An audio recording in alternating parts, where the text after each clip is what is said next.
বঞ্চনার অভিযোগ তুলে ৫ দফা দাবি উত্থাপন করল অল ত্রিপুরা সমগ্র শিক্ষা মিনিস্ট্রিয়াল স্টাফ অর্গানাইজেশন। বুধবার আগরতলা প্রেস ক্লাবে সাংবাদিক সম্মেলন করে সরকার এবং সংশ্লিষ্ট দপ্তরের উদ্দেশ্যে দাবিগুলি তুলে ধরেন সংগঠনের অর্গানাইজিং সেক্রেটারি সুমন চন্দ্রনাথ।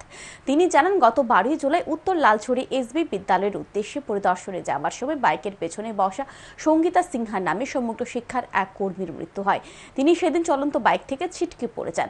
তার মাথায় গুরুতর আঘাত লেগেছিল। সাথে সাথে ধলাই জেলা হাসপাতাল থেকে জিবি হাসপাতালে রেফার করে আনার সময় মাঝপথে মৃত্যু হয়।